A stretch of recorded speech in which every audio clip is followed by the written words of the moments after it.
We'll start out with introducing our motivational speaker.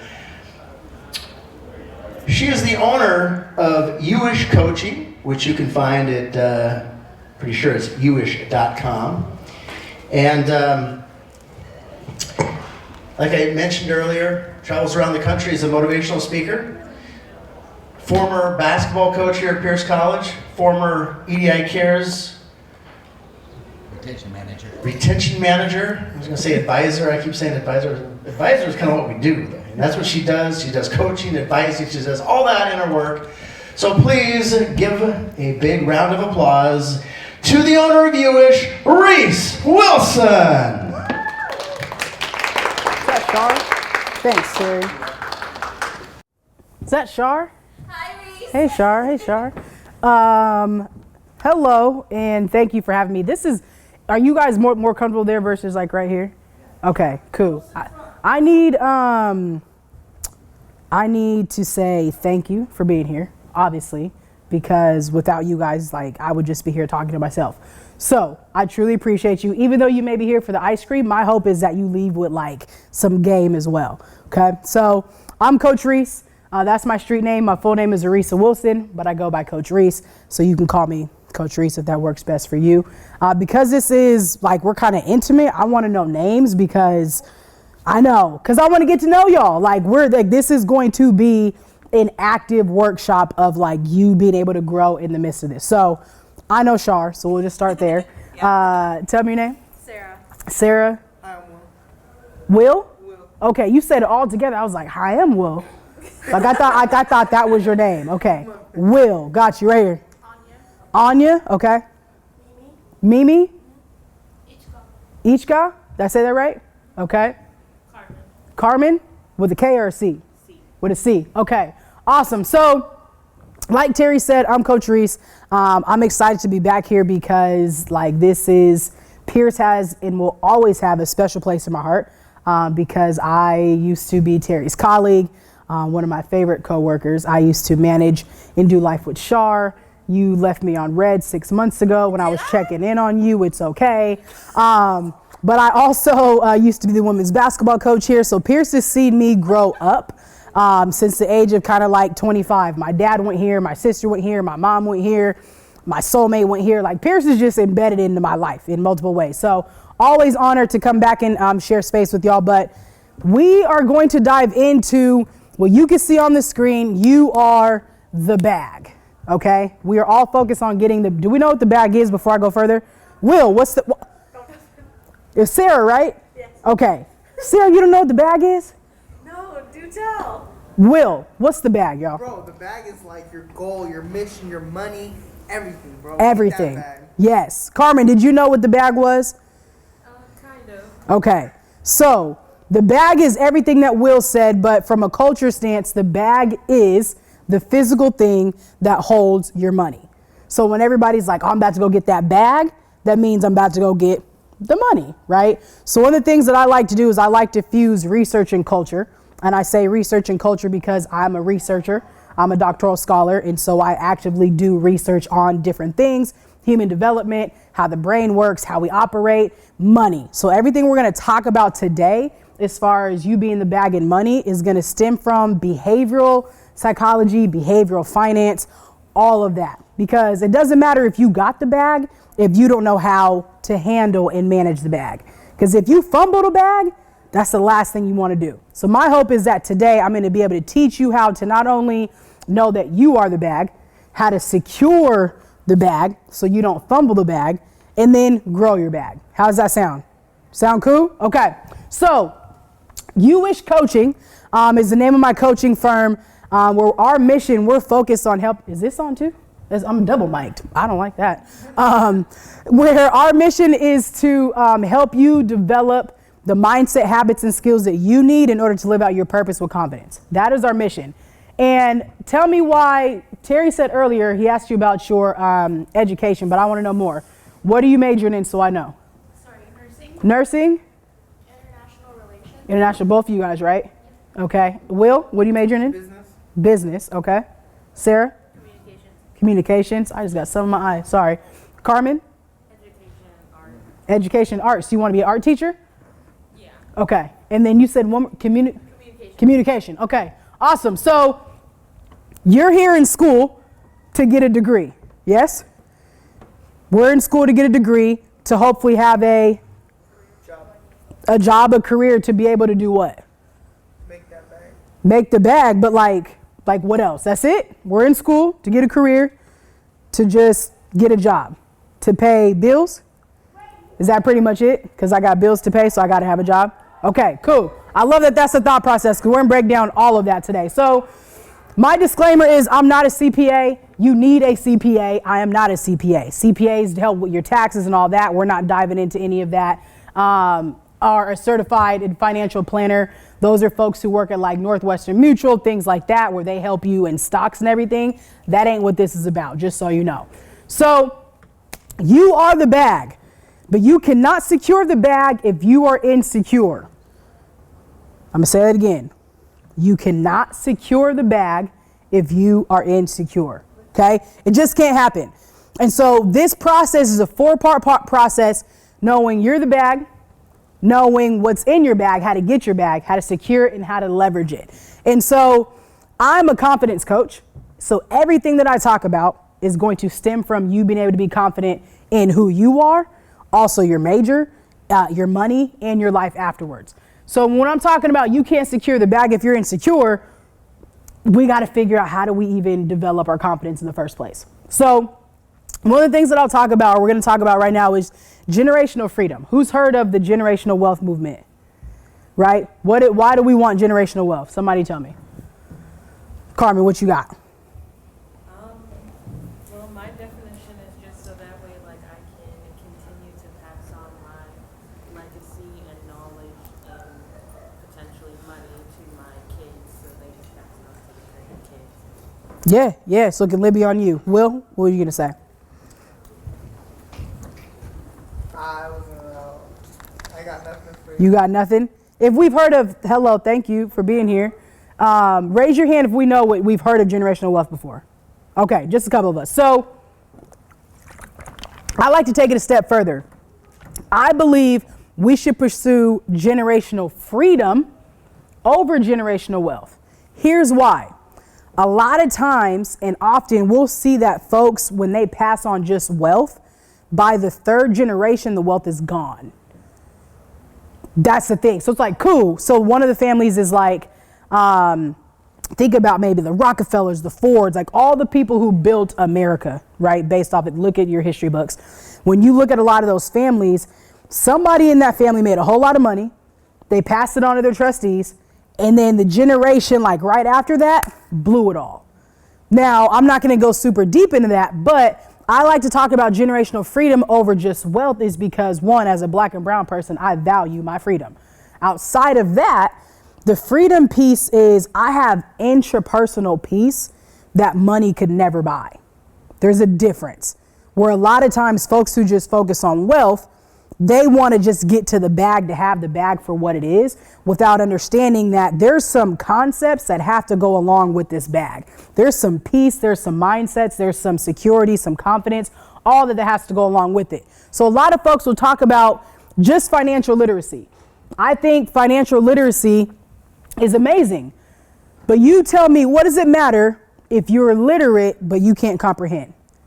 Have you ever read a book and you were like, what did I just say? And you had to read the page like 4, 5, 6, 7 times, but you're literate, right? Like you can read, but it's the comprehension, you know what I'm saying? Right, from a book. So this is why I'm so adamant about teaching folks how to get their bag, how to understand the terms of money, because a lot of times you may go, and who's ever bought a car? How was that process? Long and stressful. Did you know a lot of stuff they were talking about? But you can read, right? Yeah. But you can read. That's literacy.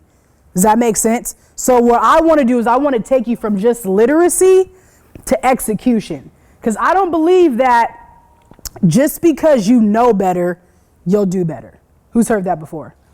You know better, you'll do better. How many people as adults in their life that told them, well, if you knew better, you would have done better? And we probably told that to somebody else as well. Unfortunately, in my belief, knowing is one aspect. I need to not only know the information cognitively, I also need to know how to do better. Does that make sense? Just because I know this thing, I know how to do this thing, we know I have money, I can buy something, period. That's why we want money, right? But we know we want to create generational wealth to be able to do all. And I love what you said, Carmen, about knowledge, because that's what oftentimes generational wealth people don't talk about, right? And you're majoring in business, right? And you'll probably hear all the business schemes. But the thing about school, and I absolutely love it and hate it at the same time, is school focuses on the literacy. As long as you can read and you can do the homework, but then the second you step outside of here, you go get that job, you'll be like, how come they didn't teach you this in school? Taxes, how come they didn't teach you this in school? How that's the question. People will spend thousands of dollars, hundreds of thousands on school and then say, how come they didn't teach me this in school? Okay, so I want to get you from literacy to comprehension, to application, to execution. Comprehension means I not only know what I just read, but I can actually articulate it to somebody else. Does that make sense? So if I shouted out a acronym right now that has to do with cars and houses, in another term, it's called APR. Have you ever seen those three letters together, APR? Raise your hand. I'm not asking you any questions, just so you know, okay? When I leave, you still tap in with this man. What does APR stand for? Somebody tell me. What do we got? We've seen it. What does it mean? And all wrong answers are my favorite. Not to make fun of you, but because so we can have a conversation. Like, I want you to just throw things out. What does APR mean? If you don't know, that's why we're here. Annual percentage rate? Yes. Is that what it is? Yeah. Good job. Look, shout out to that. What does that mean? You told me what it says, but what does it mean? Wait, so what did I say? Annual I don't even remember what it says. Annual percentage rate. It's the rate at what you're charged on your interest. What's interest? Interest is the loan. You get a loan, and then they have to make their money because they're loaning you their money. So then they put a tax on it, sort of, that they get to profit because they're a business. Is that the only way interest works? Right now, yeah. Okay, dope. Here's one thing that we're gonna do. Anytime somebody speaks up, I like to make sure we give them some cheers. So when I go chew, that stands for clap him up or clap her up, or they, them. We just put the H in there. Okay, so we go chew and you go one clap. So chew, chew. Awesome, because we're clapping Will up. Thank you. So just because we saw APR, we don't always really know what APR means. How many of us have ever driven down South Tacoma Way and you saw the signs that say good credit, bad credit, no credit at all? Right? We are like, no credit at all. Fun fact, I'm going to ask you this again later, so you need to know right now. What does your credit score start at? 600. Okay, I'm not going to give you any answers. I just want to hear that. We got 0, 600. Give me one more. 700. 700. Okay, 0, 600, 700. So literacy, comprehension, application, execution. I want you to be able to go into any next level move. Buying the car you want, buying the house you want, navigating financial aid, and understanding when you see this thing that's in front of you, you can not only read it, you can comprehend whatever it is that it's telling you, and then you can execute in a way that is in alignment with your best self in the future that you want for yourself. Does that make sense? Because a lot of times people will get into situations financially and then go, I didn't know that that's what that meant. Where they may have a super high interest rate on their car, on their credit cards, all the above. And money, unfortunately, is one of the number one reasons for almost all turmoil in relationships. Not just like intimately romantic, but intimately platonic. Like money matters. So that's why I want you to be able to execute in a way that is authentic to you, that's in alignment with your best self as well. So you are the bag. What does that mean, Coach Rees?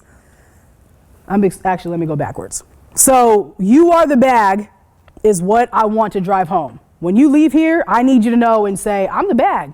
I need you to see yourself as that. So before we go further into, I want to tell you a little bit about my money story. And I want you to think about your money story. I was able to leverage, I should have brought one, but a little orange basketball, one of those things, in order for me to become the person that I am today. So my asset, one of my assets, was being gifted with playing basketball. It was a talent that I was given, that I was born with. And until I took until I took all of my mental strength and fortitude and application and energy to becoming the best player I could be, it never was able to reach its maturation. I was good. I was given a gift. I firmly believe that everybody in here has some gift that you may think is connected to your education plan, and I hope so. But unless you put in the work, it doesn't matter.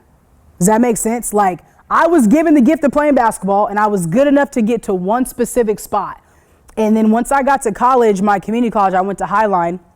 Pierce basketball team wasn't that good back then, which is why I didn't come here. I came on a visit, but that's irrelevant. But once I got to college, I almost failed out. I had a 1.95 GPA, and everybody on my team thought that I should probably work harder. A couple people thought maybe I should start. A couple people thought that that I was like maybe 8th on the team out of like 12 to 15. So I come out of high school, I'm thinking, I'm about to kill it. But nobody taught me how to be a collegiate student athlete. So I just went. Like, I just went to school and just started went to classes, but sat in the back because I had I could read, but I didn't know how to be a college student. And I wasn't eligible for TRIO because my mom made too much, or she was still a single mom. And it just, you know, the system, like, you just kind of really hit there, and it just was her and I. So I missed out on other resources. And so I had a 1.95 GPA, and my coach said, if you don't get your grades up, you can't play. Not only can you not play, I have to take your scholarship away, and you have to pay for school. And then, like, you can't even be on the team. And I was like, that don't sound like anything that aligns with who I want to be. And so for me, I always had a vision of being this person that you see right here and the person you see right here, but I didn't know how to get there. And I didn't know what effort I needed to put in. And so until I was faced with, like, all your dreams are being taken away, I had to figure it out. Just like a lot of you are trying to figure it out right now of, like, okay, I know what I want to major in, but I don't know what it looks like beyond that. And I promise you I'm getting to a little bit of a point here. So what I did was I said, you know what? I'm about to become a beast. Like, I didn't know how. I just said, I'm just going to become a beast at life. Like, because who I am right now is not who I want my parents to talk about that's who their daughter is. And that to me was a really big deal. And so as far as basketball is concerned, I literally started getting up at around 4 a.m. and getting in the gym and working my butt off and developing all the skills that I noticed, I can't play the same way I played in high school in college.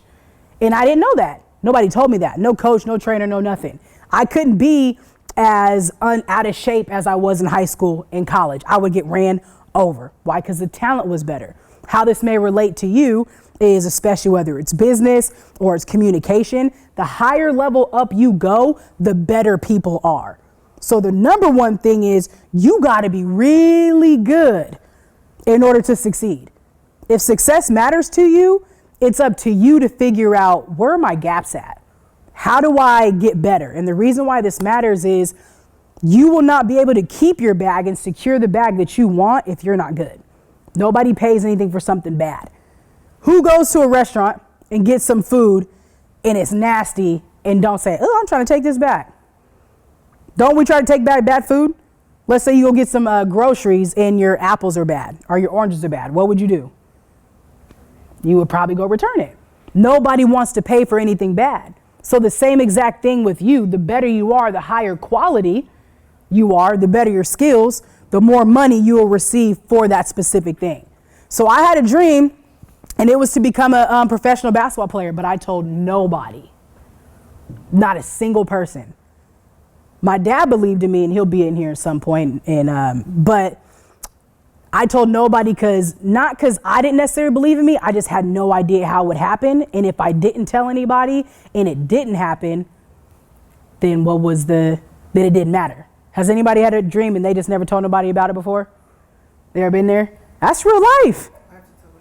That's real life. But here's what I'll tell you now is where I'm at now is because I've seen multiple dreams come true.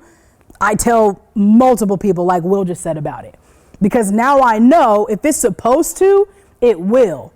But the thing is, it's more about my effort that I put in and who I become in the pursuit of my dreams coming true than the actual dream coming true. Does that make sense? It's about the transformation. So long story short, I'm not going to spend too much time here, is I ended up playing professional basketball. Thank God.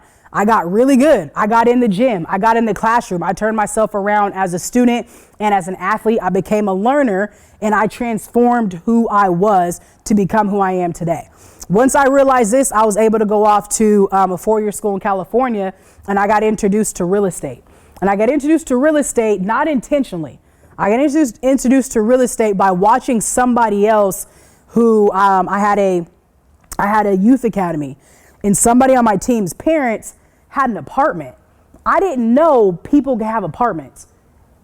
That makes like this again. This isn't like all this information is out back. This is like over a decade. I didn't know like Terry could own an apartment building. Does that make sense? Like it just didn't. It didn't make sense to me that somebody that I knew could be the owner of such a big piece of property. That was new age. We didn't talk about ownership and owning apartments in where I grew up at and around basketball. That wasn't the thing.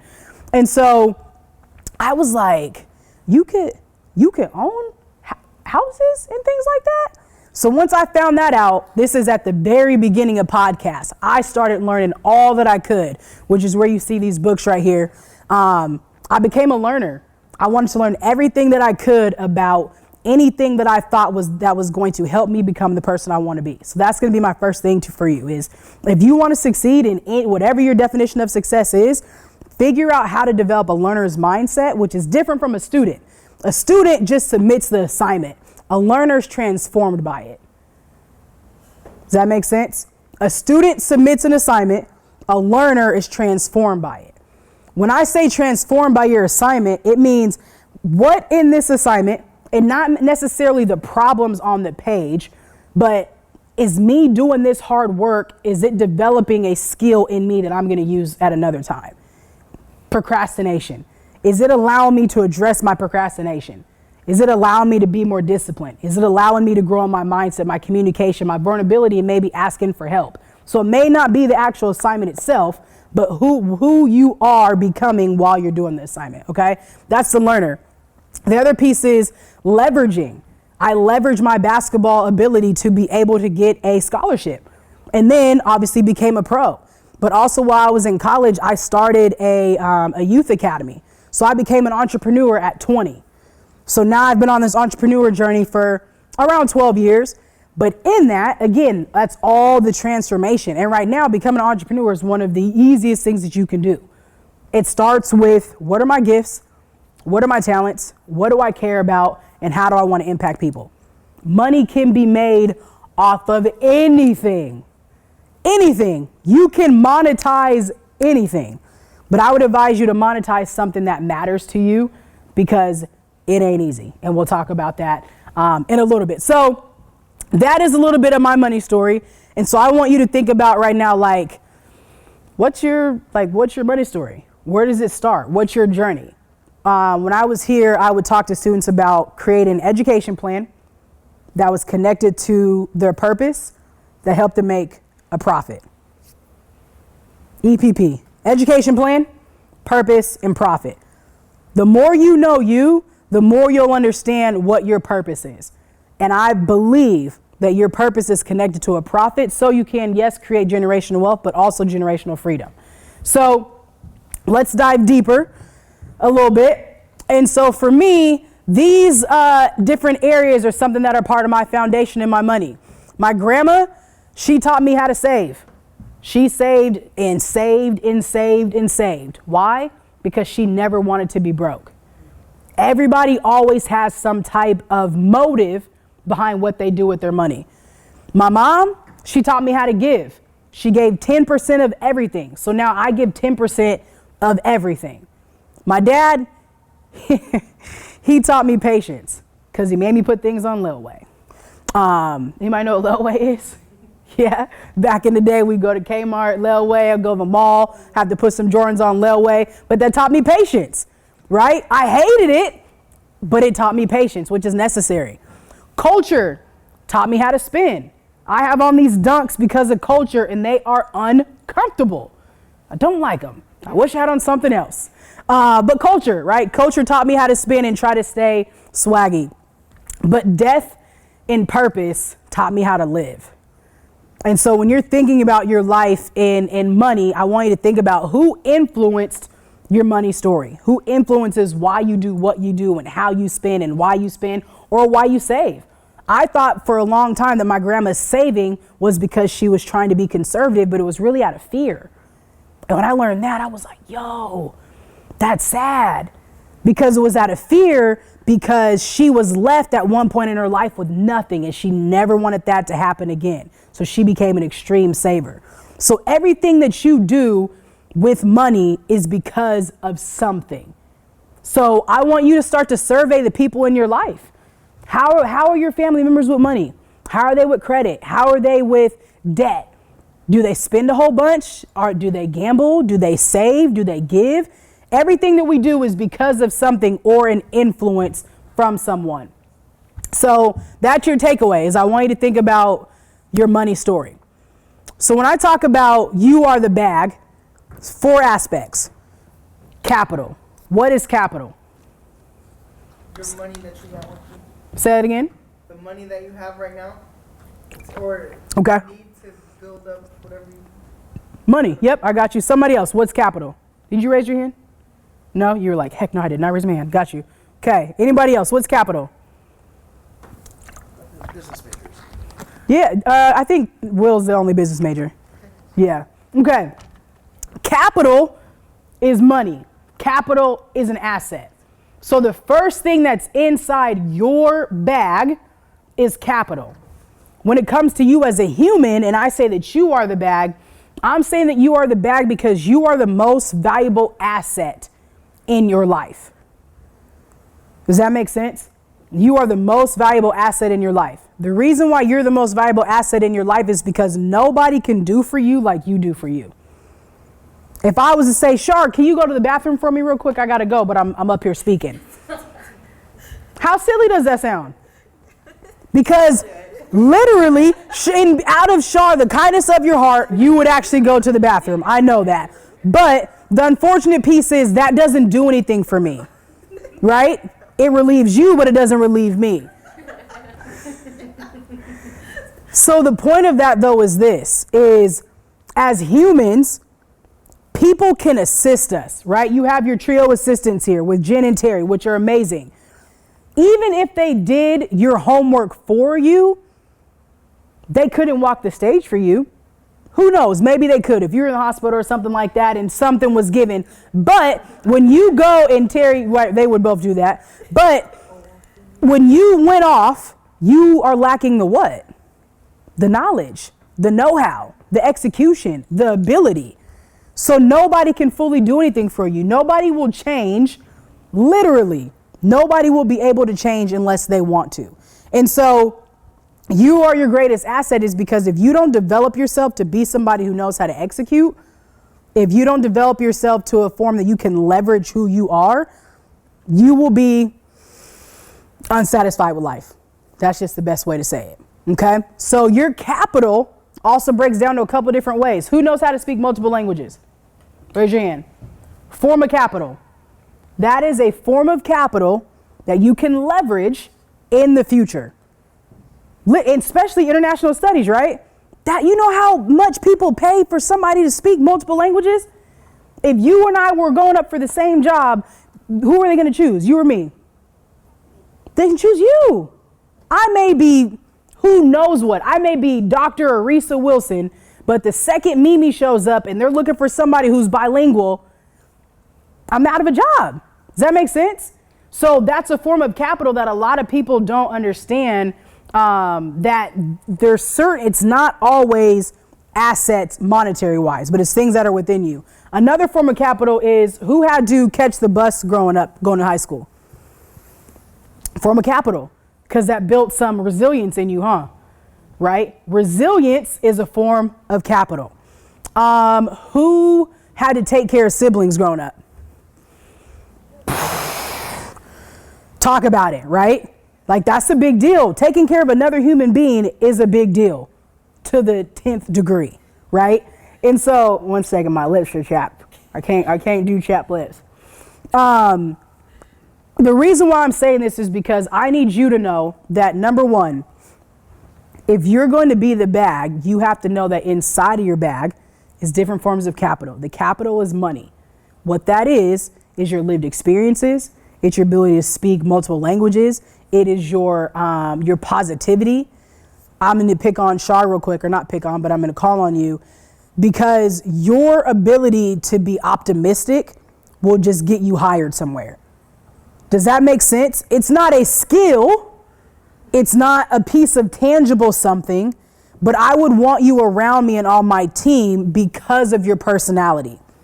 So your lived experience and who you are, your personality, your resiliency, your resistance, your high psychological well-being, all those things are forms of capital that will pay for your future.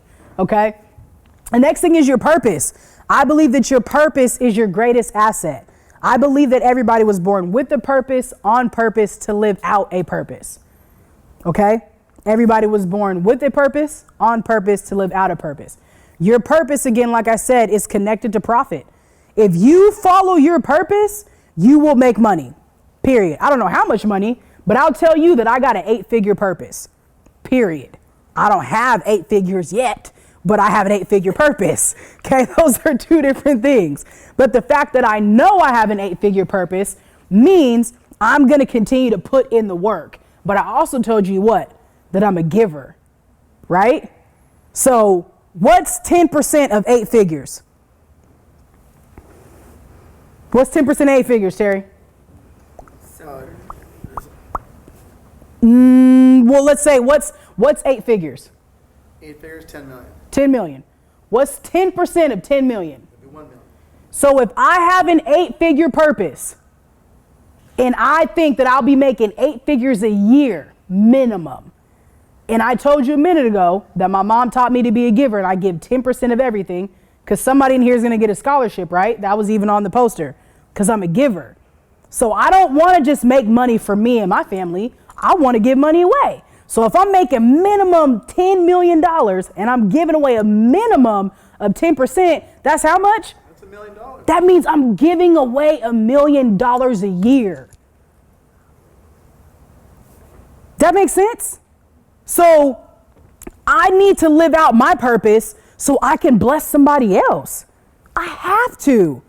So the thing is, your purpose isn't just about you. Your purpose is also connected to other people. And if anybody tells you, if you say, oh man, I have a hobby, I want to do nonprofit, but I don't really want to make any money. When anybody tells me, I say, shut up, stop talking. Because if you're going to do something to not make any money, and if you feel like you have to tell somebody, but I'm not doing it for money. What's wrong with doing it for money? How are you supposed to help people if you ain't got no money? How are you supposed to feed the homeless if the people experiencing homelessness if you ain't got no money? How are you supposed to clothe? How are you supposed to help anybody in any other area if you ain't got no money? So if you're the person who has the gifting from the education, you have the experience, you have the talent, you have the purpose, then you need to go get your bag so that way you can help other people because life is about community. Does that make sense?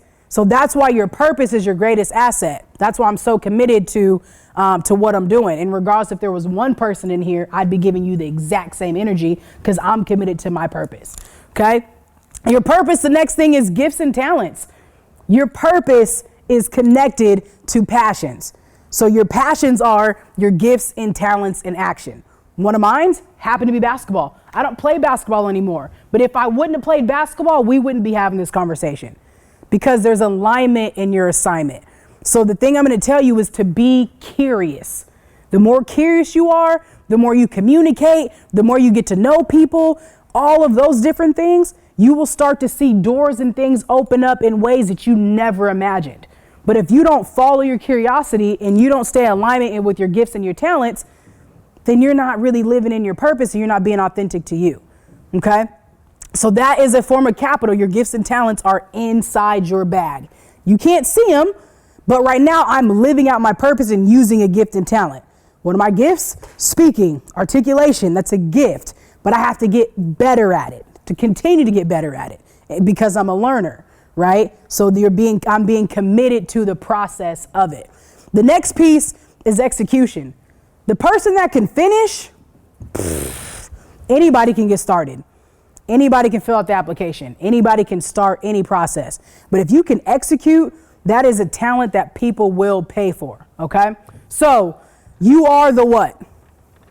You are the what? The bag. You are the bag. Say it out loud. You are the what? The bag. You are the bag. And your greatest asset is what? Your purpose. Okay? You are the what? The bag. And your greatest asset is what? Your purpose, okay? And inside your bag is what? Gifts, talents, your capital, okay? Just different forms of capital. So now let's get into something real quick. I should have changed that to white at the bottom because you cannot read that.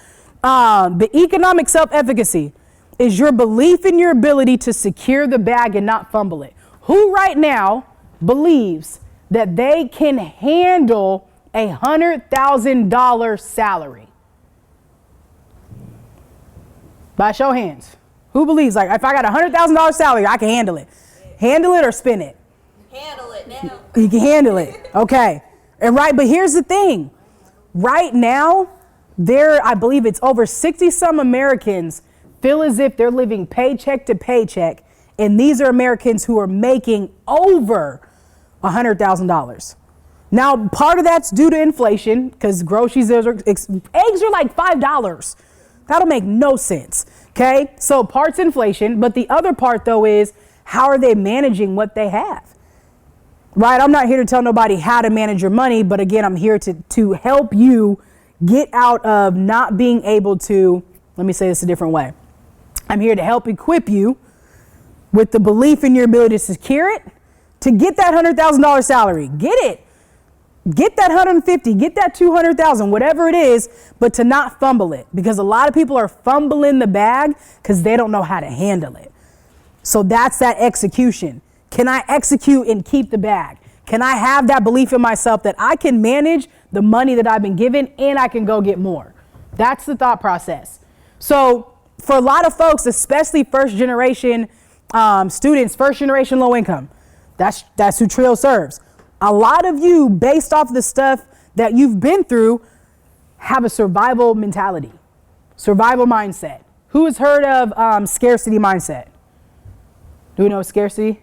What is it, Mimi? You know, like, people work for what is like you don't have. Yeah, scarcity. So when you think of scarcity, there's a lack, kind of like what she was saying. Like you move in fear. So if I'm in survival mode, I'm only doing what I know how to do, how to survive. A lot of times, if you've ever had lack, if you've ever not known where your next meal was going to come from, if you've ever not known where you're going to sleep, if you had to be on, walk on eggshells, be in pins and needles in home, that impacts your psychological mindset. So what that does for a lot of folks is that develops something called survival mindset, survival mode or scarcity mindset.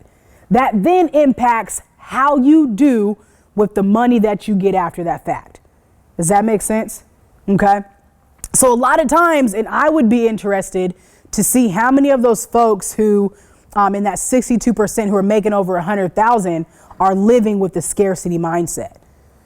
Because everything that we do has to do with our mind. So what I need you to do in this process is learn and unlearn. That's what it's always going to be about, learning and unlearning. The next thing is, right, developing the confidence to execute on what you've learned.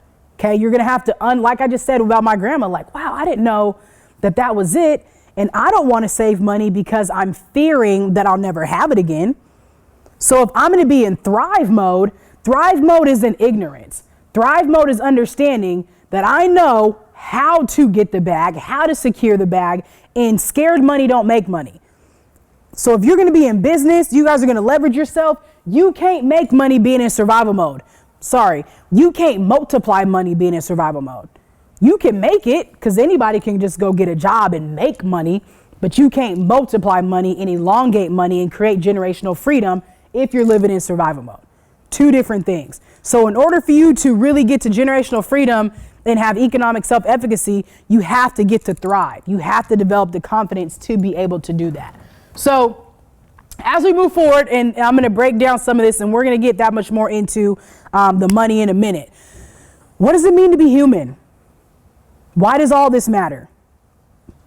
And at the beginning, I told you that this is more of a behavioral, cognitive human, because I could tell you all the different ways of how to make money. And what does money mean? What does it matter? We're going to get into that in a second. But I would do you a disservice if I just hopped straight into that and didn't talk about you as individuals first. Because it's not the know-how, it's the execution. And if I don't know why I do what I do, I'll never be able to change that behavior. So when we look at the brain, that's what this is, obviously. There are 3 different levels. Now, there are more than just 3 levels to your brain, but I only study these 3, okay? So the first part that you have is the executor. The executor is your bodily function, it's your movement, it's the goosebumps, it's your sweating, it's your heart beating fast, all those things. That's the bottom layer of your brain.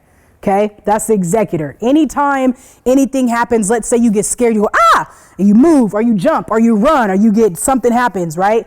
That's the bodily function. That's the reptilian, if you want to study that further. The next piece I like to call the entertainer. Who in here likes movies? I went to go see Creed last night, and it was a great experience, okay? All the feels. Who likes music? Love music. I'm an R&B chick at the heart, okay? In another life, Tank and I are best friends, and I hang out with him and Usher and Chris Brown, and we do cool things, and I could sing. But I think God didn't allow me to sing because I wouldn't be up here talking to you. I'd be singing to you about nothing. That is why I can't sing. So the entertainer, when we watch music and listen to movies, what happens? We catch, it's the feels, right? So the second part of our brain is the entertainer, what I like to call it, because that's where our emotions and our feelings come into play. You listen to an R&B song, a sad song, you start to think about, you listen to a pump-up song, right? It dictates your emotions and your feelings. That is the limbic system part of your brain. That controls all our emotions and feelings. The third piece is the executive, CEO. This is your chief executive officer of your brain. This manages your thinking, your decision-making, your rationale, all those things. The coolest thing about the brain is a term called neuroplasticity.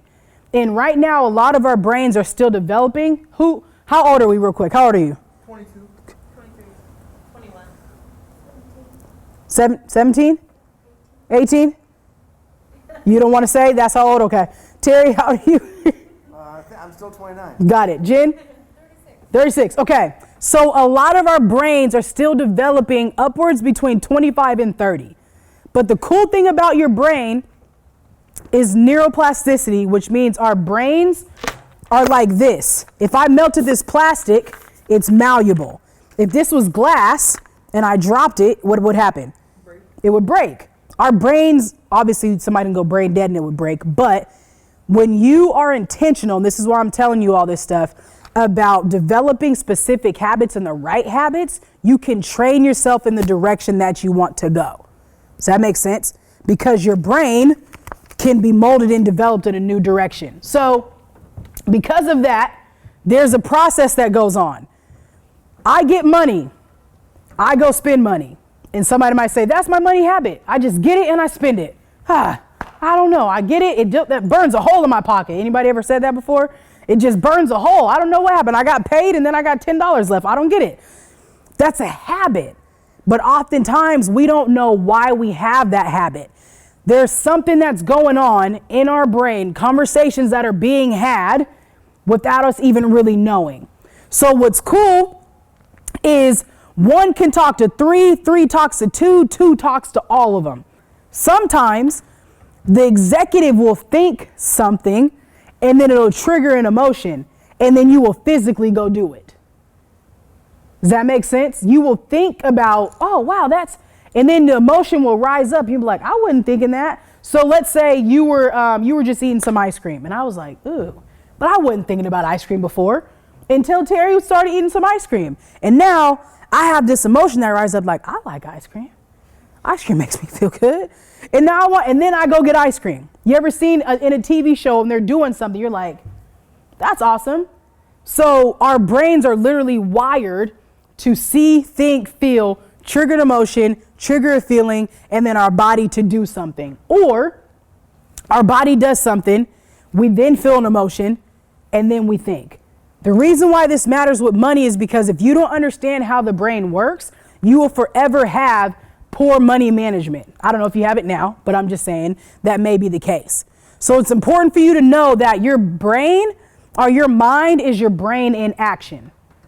Your mind is your brain in action. And when it comes to our emotions, they cannot be controlled, but they can be managed. Your emotions can what? Not be controlled, but they can be managed. And money is an emotional matter. A lot of people, business, I keep pointing to you, Will, because you're only a business major, but business-wise will say, oh, don't bring emotions into money. Or don't bring emotions into business. Emotions don't, but you can't not do that.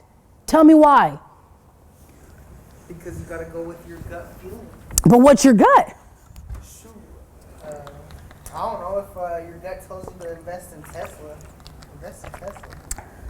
Okay, we talking about two different things at this moment. Here, let me get us back on track. The reason why it doesn't make sense when people say, don't mix, some will say family and business. We heard that? Uh-huh. Go ahead. Also because you can make irrational decisions or base your actions on your emotions. Love it. I love that you said that. But here's the thing, right? That's your executive. A lot of people will think something, but our emotions can't be what? But they can be what? They can't be controlled, but they can be managed. So if I'm going to be a great CEO, I need to know how to manage my emotions. Right now, I want some new AirPod Max, the headphones. I want them bad. I want them real bad. And I'm having to delay my gratification. I'm having to tap into my dad's mentality with that layaway. I didn't put him on layaway. I'm just saying the patience. I have to tap into the patience. I haven't bought them yet. But it's the rationale and the thinking. And every time I start to think about them, my emotions go, we need those. And then I can give you 50 reasons why I need those I need to go buy them right now. And I almost did 3 times this week. And I didn't because I'm trying to develop that patience. But what I mean by this is, has anybody ever been told, you're emotional? Yeah. Oh, you're so emotional. You're so emotional. And here's the thing that sucks about that is a lot of times people will tell you that you're emotional and it comes from a negative space. Like, you're so emotional. You doing is an emotion. Does that make sense? Like me even doing that is an emotion. And so the thing that sucks is that every single human being's brain works like this. Every single human has the entertainer. They don't call it that. It's really called, like I said, the limbic system. But every brain has this. Every animal. You ever seen giraffes fight? It's actually kind of funny. That's why I said it. But if you watch any wild animal fight on YouTube, they're emotional. As a black woman, if I get upset or passionate about something, I might get called an angry black woman. Anger is an emotion. As a coach, I might get, let's go. That's an emotion. Some people, the problem with this is some people were given more permission to have emotions than others. That's the problem. Society will say, oh, they can have emotions, but they can't. Women can be emotional, but men can't. So then what do we have? A bunch of toxic masculinity issues, right? Because of that. So to your point about business, is people say don't bring your emotions into it, but you can't, because every single human has emotions. And money is tied to emotions because money makes the world go round. Money makes us eat. We sleep. It controls everything that we do. And your emotions are tied to your money decisions. So don't allow anybody to make you think, one, or shame you for being emotional, because you can say, so are you. You're just showing and displaying different emotions than I am. Right? Yes, sir. Do you ever get buyer's remorse when you buy something? Oh my gosh. Yeah. And like you regret it?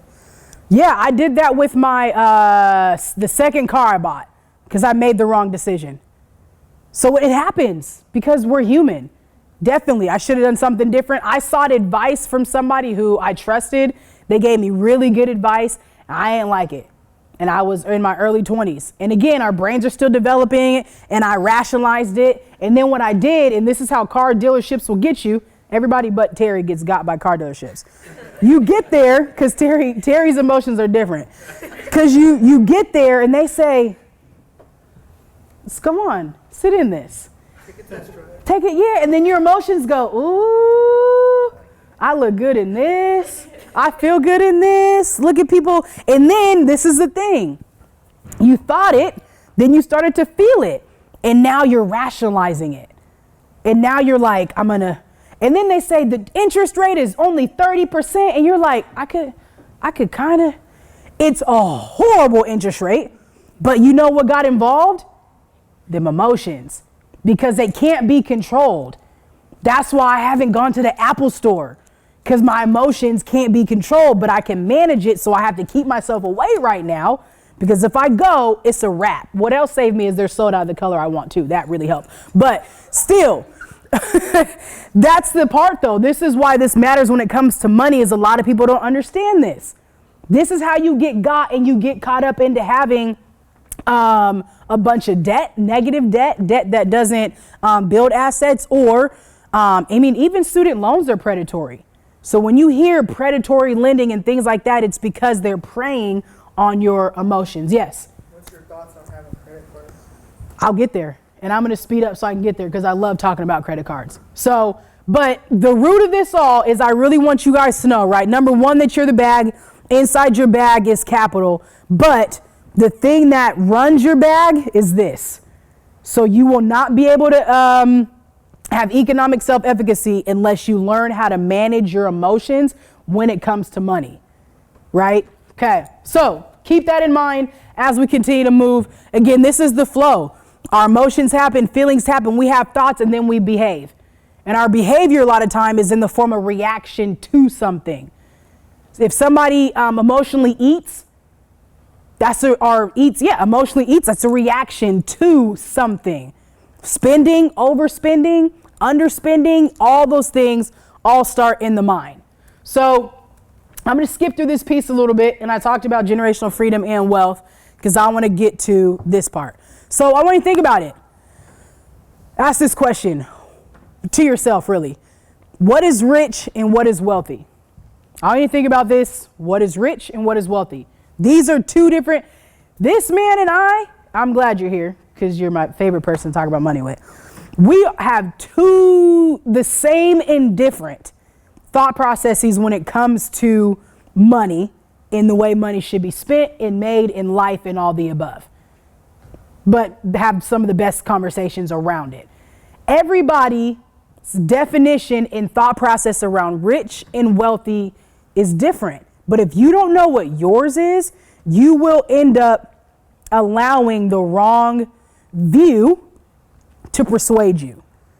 A lot of people will say, you'll see a lot of, can I put some of your business out there? Very wealthy man. Check his fit.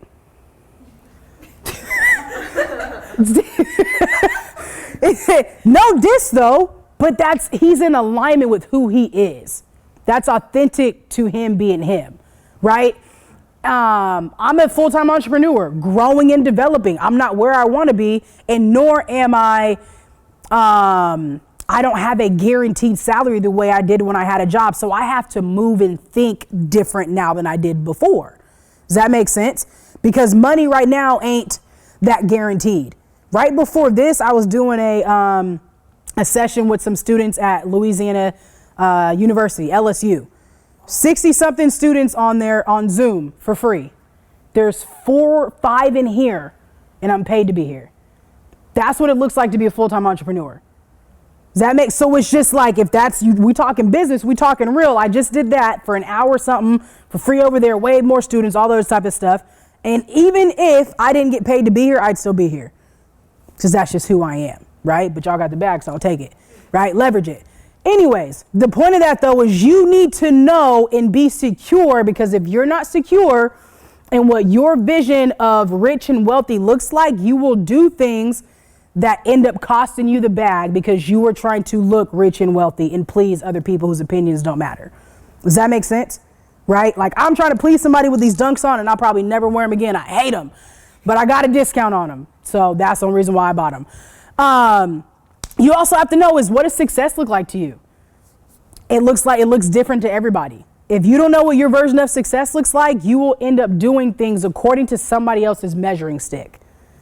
You'll end up doing things according to somebody else's like standard and comparing yourself and being like, that's not really my definition. So I also want you to think about this, or actually, please take a picture of this so you can think about this in your own time.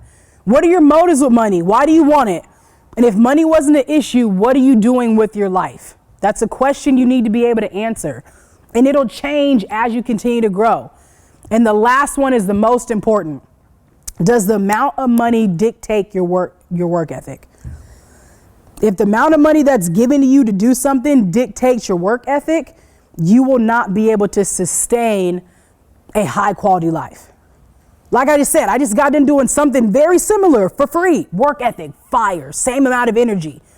The amount of money coming in from something doesn't dictate my work ethic, but I believe that I'm transformed and I got better. So when it comes back around full circle, it's a part of who I am, because I know that I'm the bag regardless of what bag is brought to me. Okay, so I want you to think about those in your future. So now, know your bag. You are the what?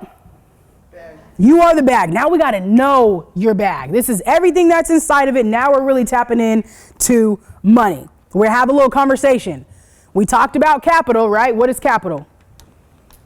Money. What is capital, everybody? Capital is money. Capital is cash.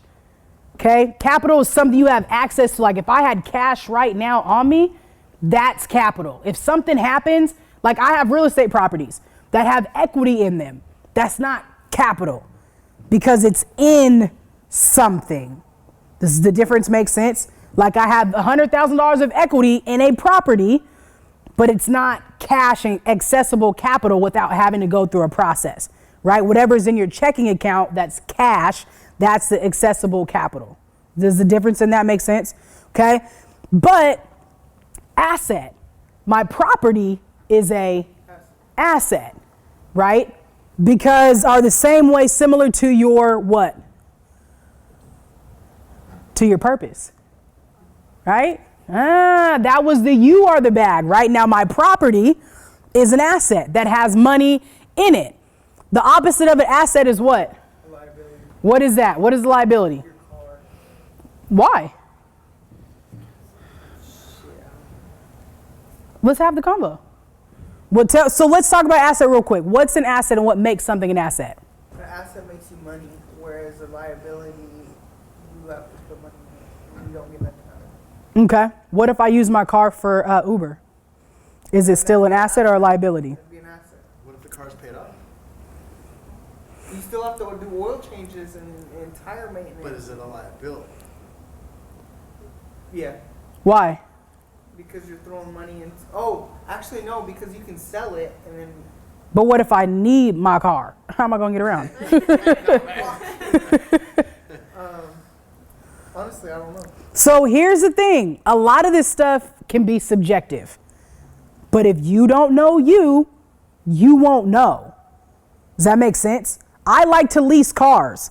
So I can't use my cars on Uber, and nor do I want to, but I used to drive for Uber, no slack, but I financed a car. When you lease a car, you can't use it on those DoorDash and Uber and that kind of stuff, right? So for me, my cars will forever be a liability because I'll only be paying money for them. But I like having a newer car, so it fits my personality. Don't have nothing to do with success. It just fits my personality and my lifestyle. But I know that for me, this man will not lease a car. Finance, he got cars older than all of us in here. So 2 different personalities, but you have to know you. If you don't know you, you'll make money decisions according to the wrong thing. But if you don't have the knowledge, you won't know how to execute in a way that makes sense to you, right? So your car can be an asset or a liability. I had an old car, used it for Uber. It was an asset. I had to get around to work. You need it. So people will say it's a liability because you're just spending money on it. So they tell you not to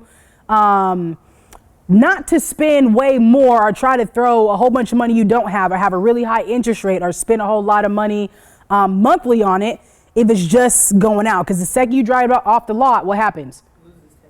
It depreciates, right? So you can have whatever car you want as long as you can pay for it, period. So next piece, what is principal? What is principal? This is where we go from this. Can everybody read that? What that word says? It says what? It says principal, right?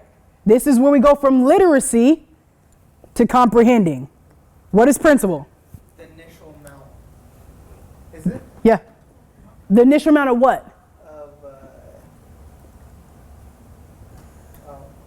The initial amount of a loan.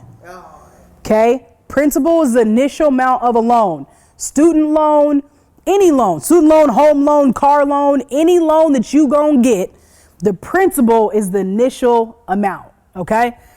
Equity, what is equity? When you have something and it appreciates, and then it's What's appreciate mean?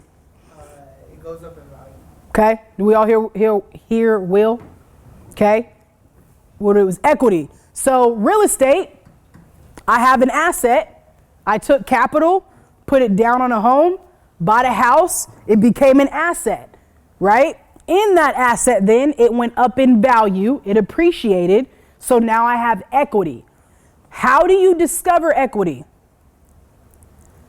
Your loan person, you can refinance it, and then you. That's how I take it. You discover equity, but you're on the right track, I love it, where do you learn your stuff from? Me? Yeah, because you're in business class? Real life. Just going through it? Yeah, I had to go get a loan by myself. Yeah. And they took advantage of me and charged me 8% because it was my first loan, and that's what they said. And Ain't nothing like going through real life experiences. Okay. So equity now. So I have the asset, which is the home. I bought it with capital, have the asset. The principal of it, 264. The market goes up. The value now is 400,000. We'll just use even numbers. Let's say I bought it for 200. Now it's worth 400. The gap between the principal and the value is my equity. Does that make sense? But it's not my capital because where is it? because it's in the asset. Does that make sense? So if I needed it though, I could then go to my loan person and say, I want to take out a loan against my equity. Then there's different ways that you can go about it. This is why I need you to know that number one, you are the bag, because you can do this for you at some point in time, but you also need to know how to go and get the bag. So if I needed to go access some money, I could go to the house, take out a loan against it, or take out some equity, or take out a loan against it as well, and then I'll have capital to go repeat the process. This is how people have become the richest in the world, is based off of real estate. That's why real estate is one of the biggest things, is because it goes up in value.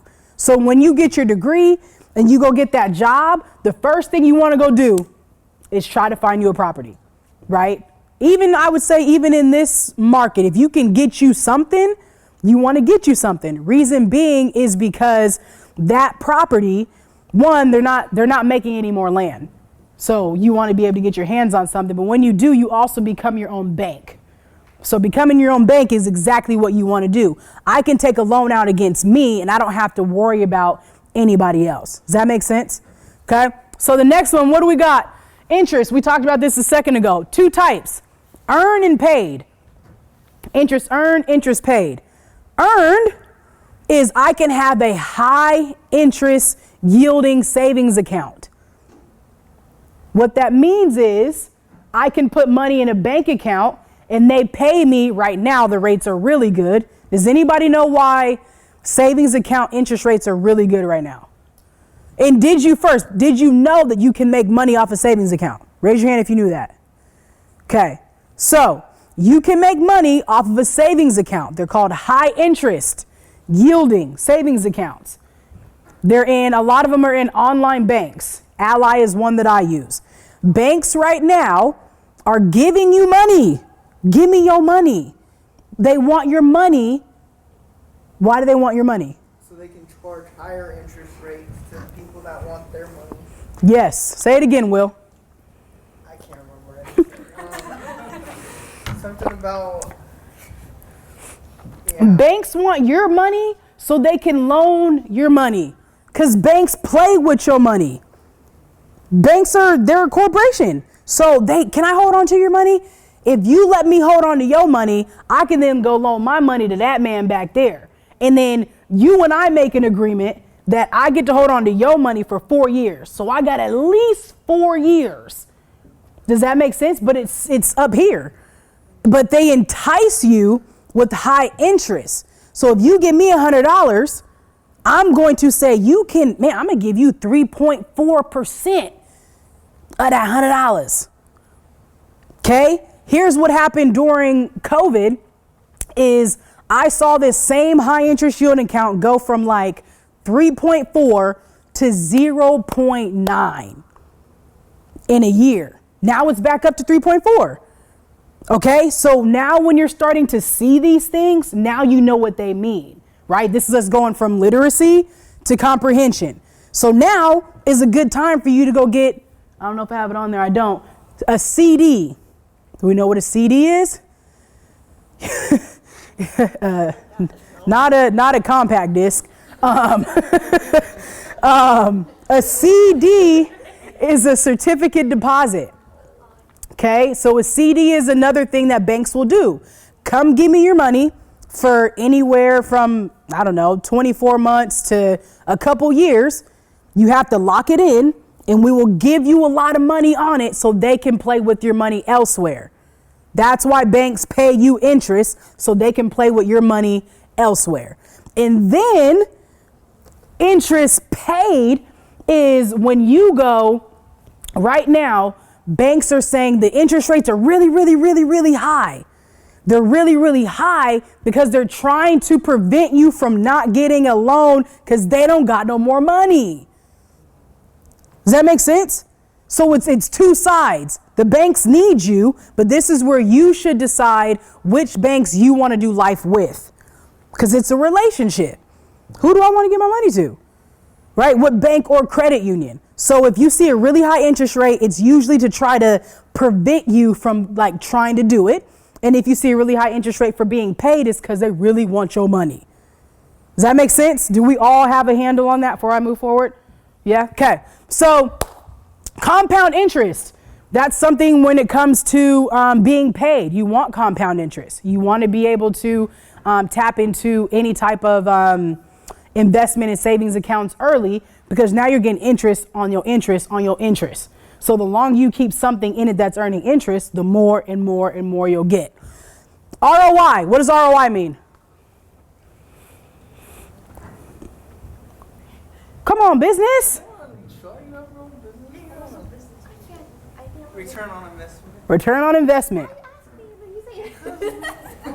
What's the return that I want, though? What are we talking about? I don't know, Reese, tell us. It looks different. ROI looks different for everybody, okay? ROI can be from an energy stance. What's my return on investment for energy? Like, and that's something you need to think about as a human is if I'm going to give out this much energy, I need to know I'm getting something back. This goes to relationships too. What's my return on investment? If I'm going to invest in you, I need to know I'm getting something back. But ROI is, right, your return on investment, that's like the interest. How much am I going to get back from this deal? So that's something you want to ask.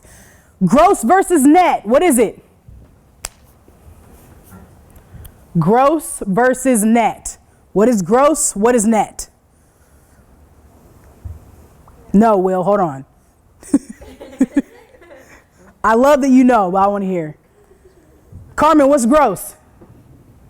I have no idea, but I'm just gonna go off of what the words I think it is. Is it Okay. like growing something or earning something? Okay. What's net?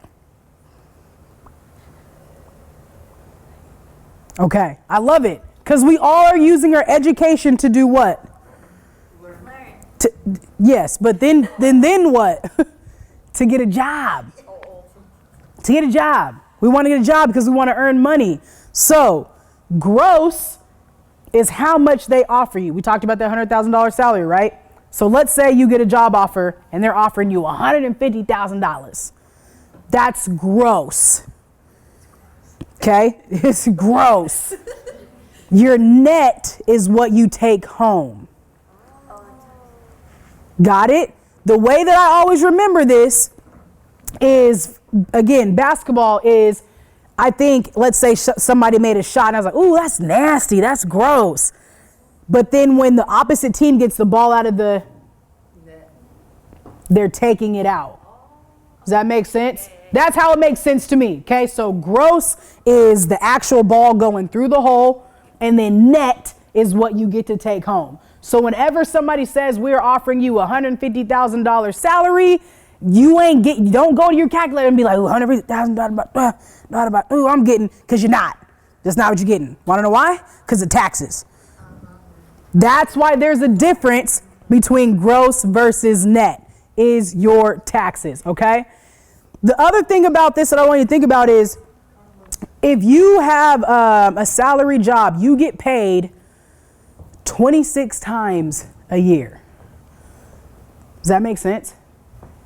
That made you sad. I saw your emotions in your body, right? 26 times. Out of 365 days, you get paid 26 of those days. Out of 365. That's like 4. 12, it depends. Some are 24, some 26. And some teachers in like actual like K-12, they get paid like 12 times, if that, because they get paid like once a month. So, you want to be a teacher too, huh? I just see, and this is why we're having this conversation. It's exactly why, because a lot of people don't think about it like that. But the thing is, this is why you have to know the whole picture.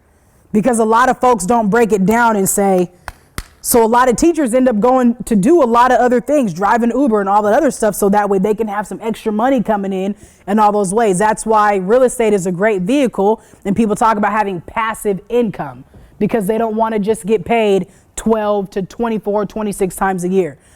We talked about loans, so the last one is what? DTI. What is that? DTI. Debt to income, isn't it? Yep, debt to income.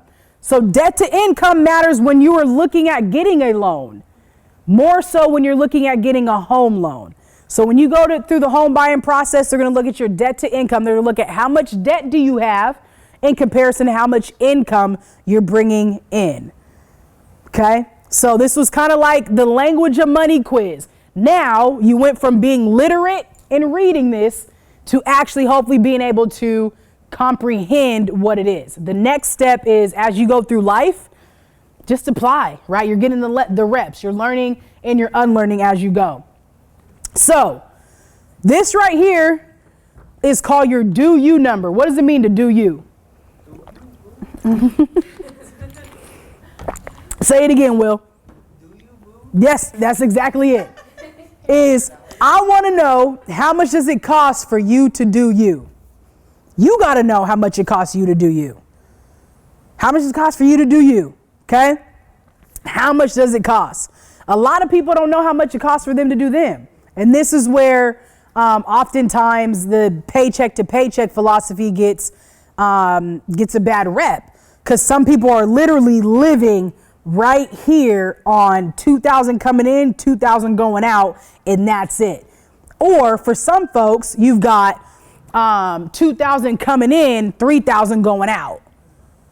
And that's the way it is for a lot of people. So we get caught up in a cycle. So I want you to think about this. All your responsibilities. Take out your phone right now. Take out your phone. And I want you to total up all of your responsibilities. Total up all your responsibilities.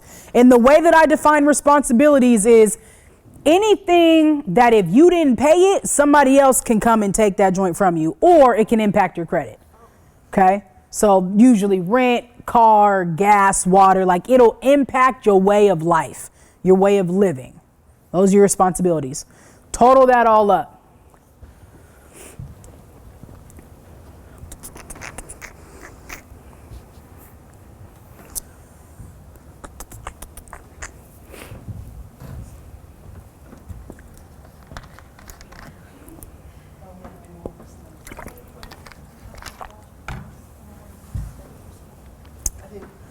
After you do that, I want you to add up your lifestyle. Your lifestyle, ooh, that got real.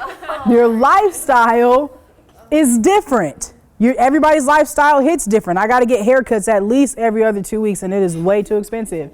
That's a part of my lifestyle. Some people, their self-care routine may be pretty expensive. A facial costs me $150, a massage is $150. That's $300 right there. Right? Getting your toes done, that's another $60. It's expensive to be pretty. So you got to figure it out, right? Everybody's lifestyle is different. So I want you to add up your responsibilities and your lifestyle. The number that you get is how much it costs for you to do you. So here, Shaw, I heard a little bit about what you said. Here's the thing, what happens now. Either you've never done this before or you've done this before or whatever. You look at the number and go, I'm expensive, which a lot of us are. We like to live a certain kind of lifestyle, and there's absolutely nothing wrong with it. What's wrong with it is if you can't afford it. That's what's wrong with it. So this is where people say, well, you got to live below your means.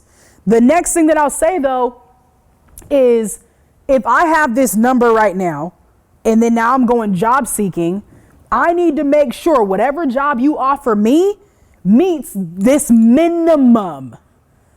Minimally, let's say it costs you $3,000 to do you. On a minimum, I need whatever job to pay me $3,000. What's your number?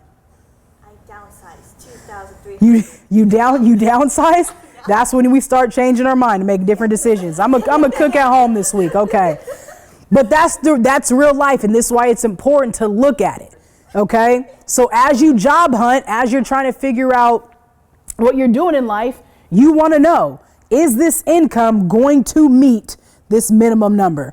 The other part, though, is you're going to grow. Your life's going to change. Different things are going to happen, right? So now you say, as I continue, and again, I said this earlier, the better you are at something, the more people will pay you for it.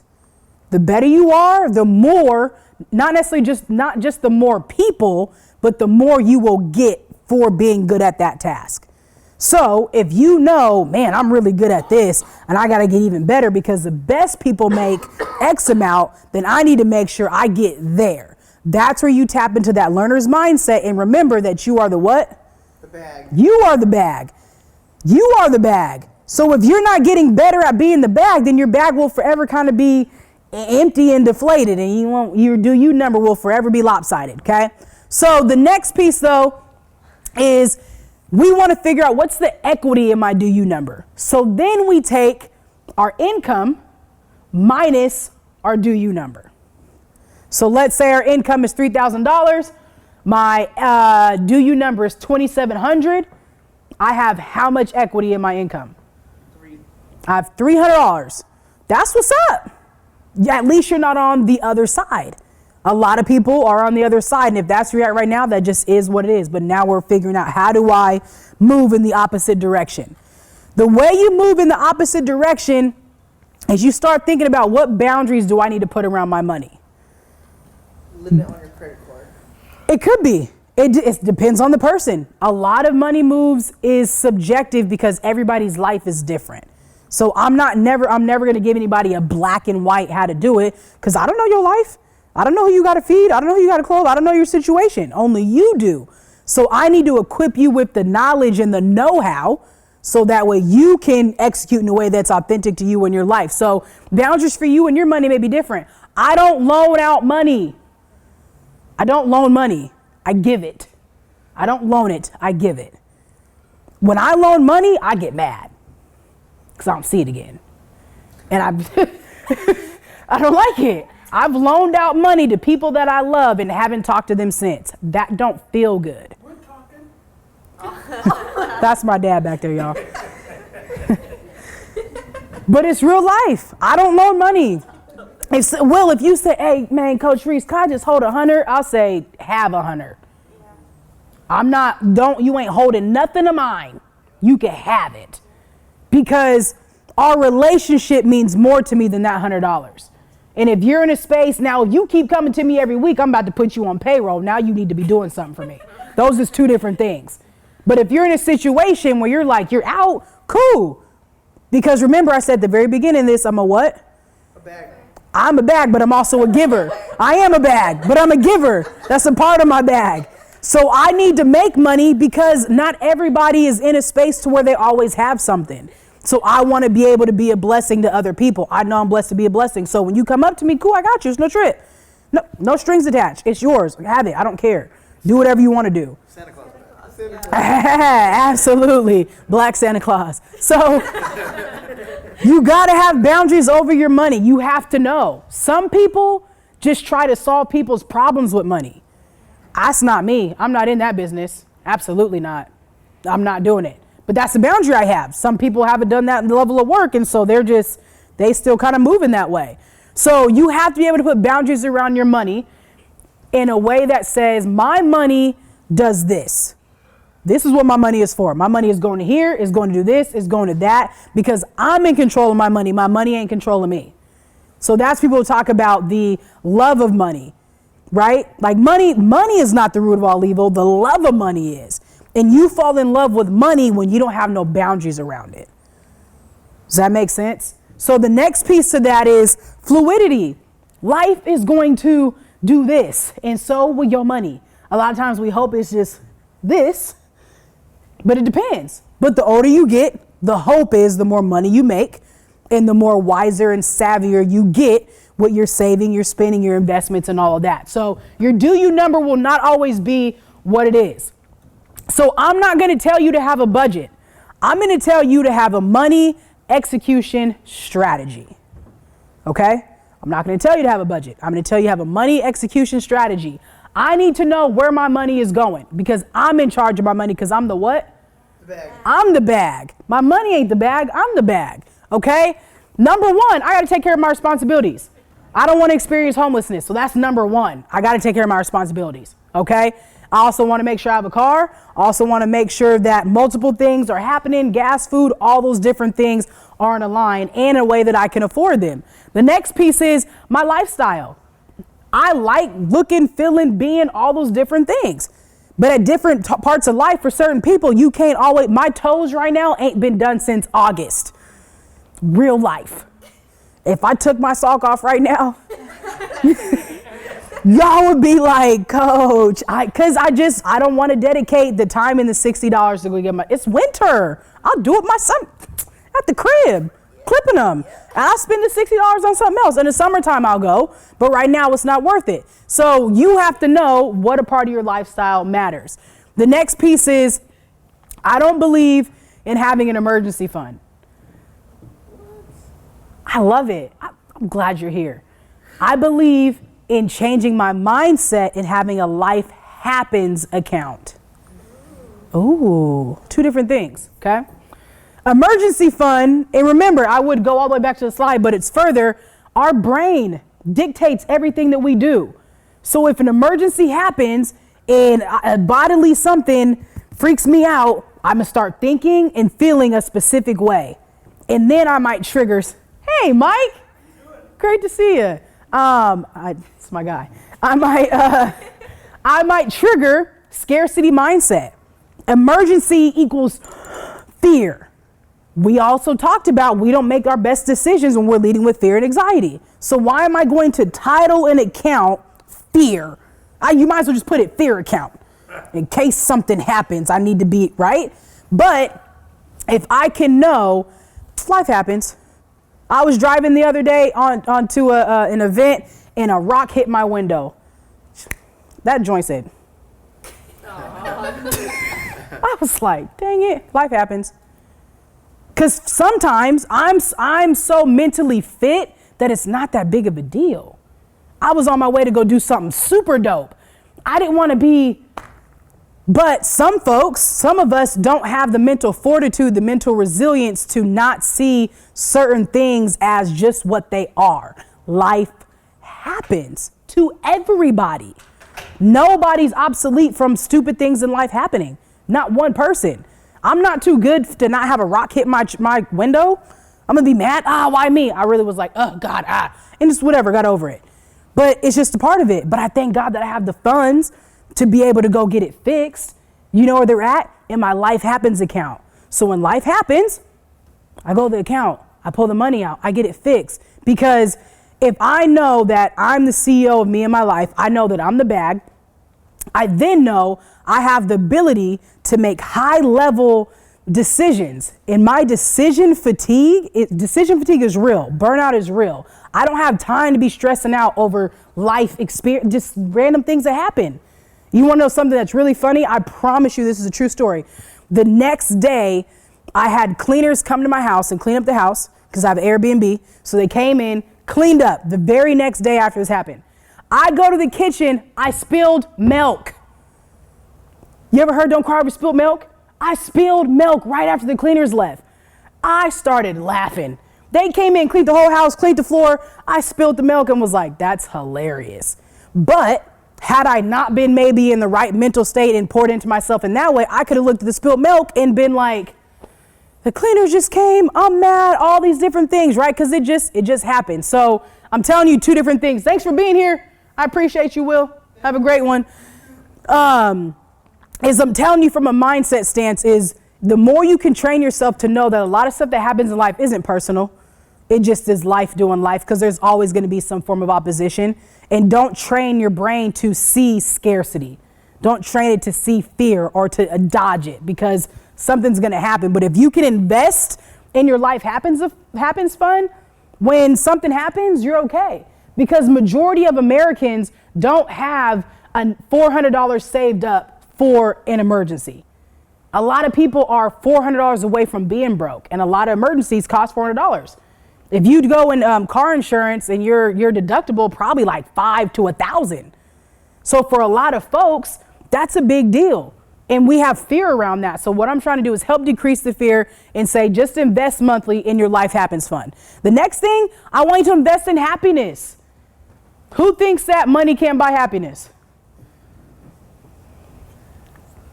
What did you use to buy that ice cream? Money. Money. Did it make you happy? Oh, yeah. It sure did. You had 2 bowls. Right? Money, if money is not, hear me when I say this. If your money is not buying you happiness, you're spending it wrong. What's the point? Life ain't just meant to pay bills and buy groceries. And half the time we buying groceries, we don't even want to eat. That's not what life is about.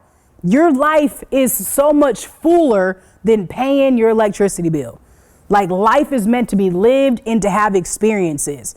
Like for me, that is my life philosophy. I want to live it to the fullest. So any amount of coins I get, I'm doing something, period. If I get some coinage, I'm about to live to have an experience. So that way I can tell the story. I can have that feeling because at the end of the day, when I pass, I don't want a whole bunch of stuff here and that's just it. My grandmother just passed a couple months ago. And one of the dopest things is she was a photographer, videographer, all that stuff. And she's been to She went to over 70 something countries. So she left albums of pictures, experience. She lived her life to the fullest, which influenced me to do the same thing. So now I've been to over 31 countries in all 50 states. And I can tell you a story about every single one of them. And to me, that's a much bigger deal than holding on to my coinage and just saying I'm holding it for a rainy day. It's gonna rain, but you also need to be able to turn up in the sunshine as well. So again, that's a life philosophy that I have. So invest in your happiness. And the last one is invest in multiplication. So if I was to say I had a budget, right, but I wouldn't say have a budget, I'd say have a money execution strategy. This is where my money goes every month into all of these avenues. The execution strategy is you knowing, again, and having boundaries over where you're going to place it. The way that these look may be different. When I break down responsibilities, if I was to show you my execution sheet, it looks like mortgage. There's 3 mortgages, like mortgage, lights, water, car insurance, all those things, right? So you take this broad category, then you break that down into whatever your responsibilities are. Then you take lifestyle, haircuts, grooming, whatever that may be, facials, therapy, all that goes into your lifestyle. Life happens is maybe just be one.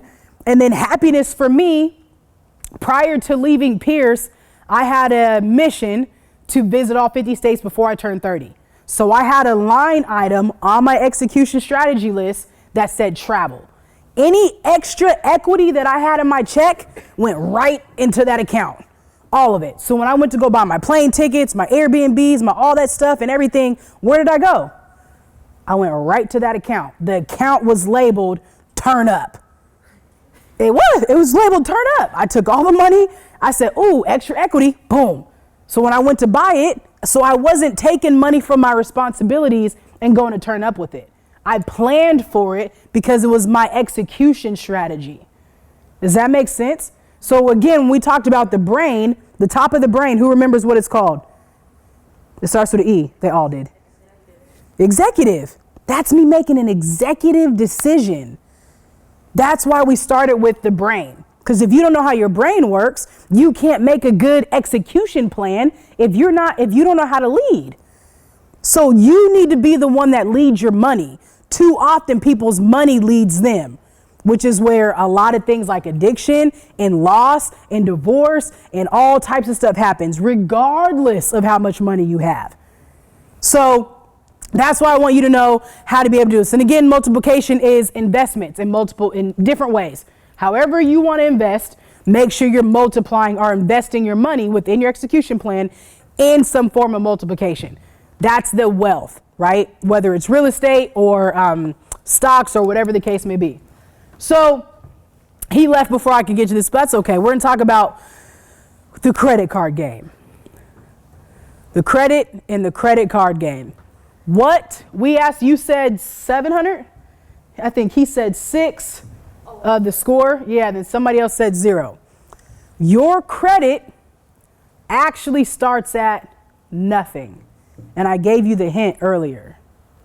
Remember when I talked about driving down south to come away and they had bad credit or no credit, right? So literacy, comprehension, right? Good credit, bad credit, no credit. Oftentimes, folks with no credit have no respect because the person with bad credit, at least I know why you don't got good credit. Does that make sense? Okay. So your credit score is like your GPA. Do you not got a good GPA? Poked a nerve, my bad. So your credit score is your adult GPA. You cannot hear me when I say this. You cannot take your report card down to the bank and say, I would like a loan, please. They're going to look at you like, what in the world? That's not how it works. And that's why a lot of people get so mad that they don't teach us in school, because your GPA is cool, but the second you leave an institution, it don't matter.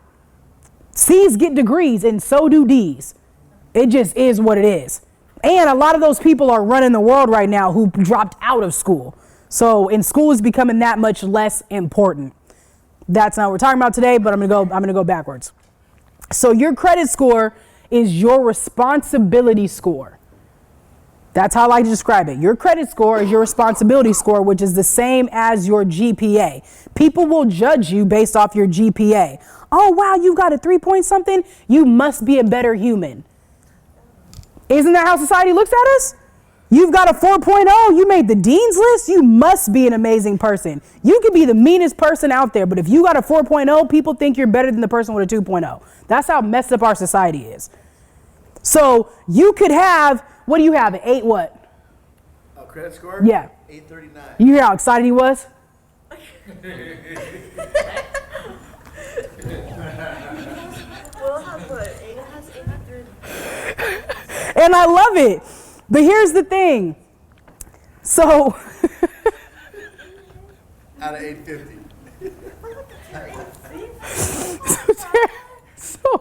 so here's the thing. Terry, my favorite guy ever. I'll forever use Terry in any money talk that I do because the differences between us are astronomical. Not just because I'm black, he's white, I'm a woman, he's a man, but in every way. But the similarities are through and through. So Terry has an 839 out of 850. What do you think the lowest score is? So we know there's no, but what's the low? 350. So it's like 350 to 850. Here's the thing. If you're like, that don't make no sense, it's because it doesn't, y'all. It's an imaginary system that people made up to judge other people. That's my full circle moment. I'm assuming, and I don't have any facts to this, but I would assume that people got it from the school system. They started, you look at grades, let's take a number. People judge people based off of their number. So we need something like this in society to say, and he's a white man. And he's okay with me doing this. But he's a white man with the 839 credit score. I'm a black masculine woman with a whatever credit score. It's irrelevant at this point. No, I've got a good credit score. It's irrelevant at this point. But what I'm saying to the point, though, is society will deem him that much more important because of his makeup. We could both go into the bank at the same exact time. And let's say I had the 839 and he had a 540, just for fun. He would get more respect, love, greetings, all the above than I would. And I'm like, I'm the one with the 839. But society is based off of judgment and measuring sticks. So your credit score is your responsibility score because they deem you to be more responsible because your score is higher. That doesn't make you a better person. Obviously, Terry's an amazing person. But a lot of people think just because, right, you think about it in school, just because you got good grades, so now you've got that elitist of elite. That's how people are when it comes to their credit score. Her GPA is a lot higher than mine. This is true. 2.49. Yes, and that's the thing too. But the other part too, my credit score is lower than his too. But I leverage mine different, which is to my next point. Is there's no point in having a high credit score if you're not going to leverage it. It is meant to be leveraged. If you don't leverage it, it doesn't do anything for you. It just sits in the imaginary wherever. So you may say, I'm moving out of the country. Then your American credit score is irrelevant. You can stop caring about it. It's not the same system. It's only the way Americans like to judge people. It's through their imaginary score, right? So if you're saying, though, I want to be able to do, actually, let me say this point. When I say leverage your credit score, it's to, one, have lower interest rates. The higher your score, the lower you pay in interest. Interest is the cost of money. So if he goes to get a loan, he's going to get the lowest of the low because they think he's more responsible. So I'm willing to loan out more money, not me, because I don't give loans, right? I'm a giver. Somebody else, if I was a bank, I'm willing to give more money to people who appear more responsible. It's the same way when we grow up, right? If you can appear more responsible, the people, your guardians, let you stay out longer. It's the same exact thing. If you can show me that you can handle this little ooh-wop, you can make your payments on time, all that stuff, your score starts to go up. I'm going to trust you more. That's why I call it the responsibility score and not just your credit score. If you, and here's what sucks, especially for black and brown, poor white communities, is if you got a low score, not only are you judged for being in your positionality and your intersectionality for who you are, you're also judged for that 540 that you got, because nobody ever told you how to do, what to do, when to do, and you just, like Will said, I didn't know. And this is where it becomes predatory and bad, and this is why I'm so passionate about teaching it. But the reason why we took so much time at the beginning is because if you don't know here, you might have the knowledge and the literacy, but you'll keep making the same mistake over and over and over. And it may not stick right now, but in 10 years, you'll be like, ooh, Coach Rees. And I'm going to be like, yeah.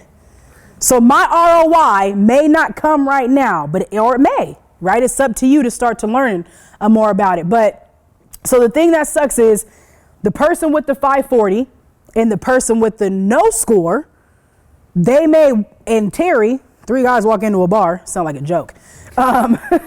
They all walk into a bank, right? And the person with no credit, the person with the 540, and the person with the 830 all walk into the bank. The person with no credit is getting almost no respect, because not only do you not have a responsibility score, I don't know anything about you. At least the person with the 540 now has a credit report.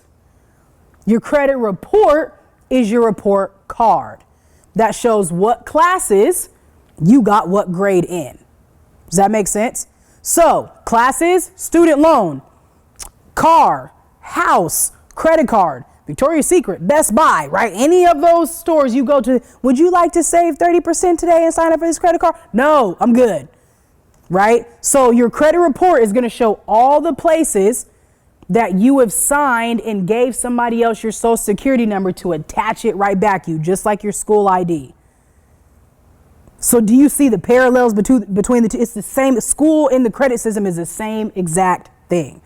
So if I'm able to look at the person with the 540 and see that they either didn't turn their homework in on time, what do you lose? You lose points. If I don't turn my homework in on time, what do I lose? I lose points. If I don't pay my credit card on time, what do I lose? I lose points. It's the same system. And this is why as students, if you can understand that part, you'll be good. I turn my homework in on time every single week. You get all your points. You may get some, you may get extra. It doesn't matter. But here's the thing is they have to know how you operate. Let's say that person with the 540, they also missed some payments. So now I got some missed assignments. What happens is you now get this delinquency. Same exact thing as the school system. You have this delinquency on there, and delinquencies often last for 7 years. So that's like going from 8th grade all the way through college. Pretty much the same thing. So now you get to college and now who's looking at your transcript?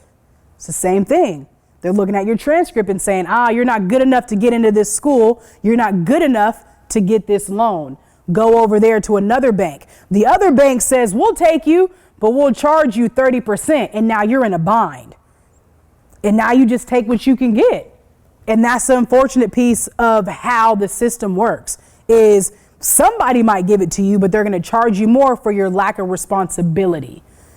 And sometimes it's not even your lack of responsibility, it's your lack of not knowing. That's why I'm standing here today, is because I want you to not only know, but I want you to be able to execute better. So credit cards and credit it's the same thing as going to school, y'all. It's the exact same thing.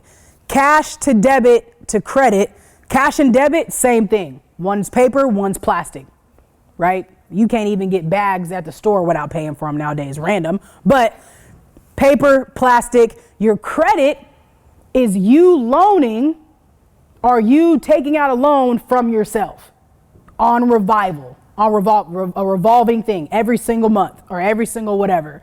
So let's say I have a $10,000 credit card limit. It's set at $10,000, And whatever you spend, let's say you spend $3,000 every month to take care of your responsibilities. You now took a 30-day loan out. If you're going about it a specific way, you took a 30-day loan out for yourself to then now pay yourself back, and it goes back up to $10,000. Versus where some cash loans, let's say you took a $10,000 cash loan. Now, if you spent $3,000, you only got $7,000. You still got to pay back the $3,000, but you may not get, it depends on what kind of loan system you have. I'm going to go backwards and make a connection to where if I am my own bank through real estate, I can now have a home equity line of credit. I now make my house a credit card. The way I make my house a credit card is through a home equity line of credit. I can take a loan out on that house, on that equity, like we talked about at the beginning, on that $100,000 of equity. I can take a loan out on that, take $50,000 from that, go buy another property. That property has, let's say, a mortgage on it for $1,000. I move somebody into it and they're paying me rent for $2,000. How much equity do I have? How much do I have left from that? If the mortgage is 100 or is 1,000, they're paying me 2,000. How much extra money do I have? I have 1,000 extra. Let's say my payment now to my home equity over here is only $800 or $1,000. I'll just keep it even.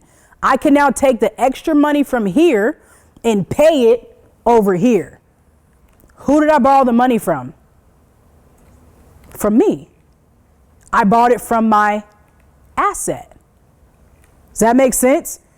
So you buy the asset with whatever capital you have, you allow it to appreciate, you take the money from that, and then you become your own bank, and then you multiply the process. Now, there's no money coming out of my pocket because the loan is being paid off by my renters in my new house. They're paying $2,000 on a $1,000 mortgage. That means that $1,000 mortgage is being paid by them. My HELOC over here is also being paid by them. I now have two different assets, which means I have another asset here and no money came out of my pocket. That's why, and that's how you leverage your credit score. So if you're going to have a good credit score, you want to get it to go through that process. So that way you can become your own bank in the future and then start to multiply as you grow. There's not many or any other assets that you can do that with. You can't really do that with the car. You can't really and this is why real estate is such a big deal. Does that make sense on what credit is, how you get it, why you want to get it, all of that? Yeah? Okay. Any questions before I move on to this last piece right here on credit or anything? Okay. The question may be that you don't know is, how do I get started? How do I get started? That's usually what people say. How do I even get my credit established? So, right, how do I go from the no credit person? There is a thing called secured versus non-secured credit cards. A lot of banks, I would actually go to a credit union. Shout out to Verity Credit Union. And I would say I want to open a secured credit card. What you're now doing is you become the person who is responsible for what you're about to spend. A secured card is a card where the bank says, here, we're going to back you. But first, you have to back you to show us how responsible you are before we give you the money. Does that make sense? So for a lot of folks, especially nowadays, they have to go through the non-secured route because a lot of banks just aren't giving out credit cards anymore. Like years ago, they probably had them here too. They would have credit card companies on campuses handing out credit cards to schools. To kids, they don't do that anymore. But now you got to go to a credit union because credit unions are more friendly often than banks. And I would say, hey, I want to open up a secured card. And maybe I've had people do this with $500. It's your $500 that you now use. You don't spend all $500. You go get gas. You go get groceries. You develop the habit and the discipline of paying it off every single month. I'm going to develop the habit of paying it off. So then it revolves, goes back up to $500 because the credit bureaus, they're not looking at your amount. They're not worried about if it's $500. They're worried about, do you have the right habits? Because great habits represent responsibility. Does that make sense? If you can be responsible with a little, you can be responsible with a lot. But if you go from a little to a lot and you didn't develop any discipline and any good habits, when you get a lot, you're going to fall hard. Because being able to manage your money is all about responsibility. It's hard as heck, depending on who you are, depending on what kind of lifestyle you want to live. But if you can trust yourself, going back to economic self-efficacy, if you can have economic belief in yourself that you can handle the bag without fumbling it, when you get the bag, you'll be like, I'm cool. I can trust that I'm going to live by my do you number. I'm going to have equity. I'm going to invest in multiplication. I'm going to have the right credit score. And now your psychological well-being isn't going to be impacted by what may happen in the world, what may happen in your life, right? So we're almost done here. I talked about this a little bit about the difference between banks and credit unions and online banking. I have all three. Reason being just to diversify my money, different relationships, they do different things. Banks often don't give you as good a rates, and you have to remember that having a bank account is having a relationship. So don't just go open up any account anywhere. Really do some research on them. Do they have ATMs where you need them? What are their fees like? Do they have a student account? Can you take advantage of that? How late are they open? All those different things matter to the quality of your life. A lot of credit unions I think are amazing because they help people get started. They're for the people. Credit unions also are member ran. So when you become a member, you're an owner, a part of it, where banks you're not. So with credit unions, you're going to get a lot of different deals. I thank God for credit unions because that's how I got my credit started, got my first car, Como, all of it. Credit unions are amazing. Establish a relationship with one today, preferably Verity Credit Union. I say that because my soulmate works at Verity Credit Union. So outside of that, I don't have no plug to them. The other one is online banking, which is like Ally Bank. There's a bunch of different ones where they have no actual like brick and mortar, but you have your money, it's in there. I've had that account and you're able to transfer it into your other banks. And again, they're going to give you more interest because they don't have the same overhead as banks and credit unions. So next piece, I'll talk about this real quick. 8 to 5s and entrepreneurship. Who in here wants to be an entrepreneur? A little bit. Okay. So, and you are, right, Charlotte, entrepreneur. I think you need both. You need both. I would actually encourage you and influence you to start here before you go here. Without my 8 to 5s, I'm not the entrepreneur that I am. Period. Really, I couldn't be it. I don't have no money. But the other part is I saw, and I teach folks to see every job they have as a paid internship. If you can see every job you have as a paid internship to learn all the knowledges, skills, abilities, connect with people, who knows if I would be here if I didn't work with these folks, right? Like, so you want to be able to have some social capital as well. You get that by being and having an 8 to 5. You know how lonely entrepreneurship is? You don't got no coworkers. I don't got no coworkers. It's just me. It's not the same. Walking in here, like I got to see faces, hugs. I'm not walking in and seeing nobody. It's just me. But you need to be able to have an 8 to 5 so that way you can learn how to work hard. You can learn how to show up. You can learn how to follow through. You can learn how to execute. And then they also have a lot of other benefits. You've got whatever their retirement accounts and stuff may have. A lot of jobs will match it. That's a good thing. I'm living off my retirement as I'm building up my business. But without it, I wouldn't have been able to leave at 31 to go to be a full-time entrepreneur in a way that I wanted to. So without having an 8 to 5, there's no entrepreneurship. I am not going to glorify entrepreneurship. People are losing their businesses, their house, their lives every single day trying to be an entrepreneur. It is hard. I wouldn't trade it for the world. I absolutely love it. But again, I started here with the vision of getting here and stayed committed to this. And I have relationships with every institution that I've worked with prior. Actually, I have partnerships with them now.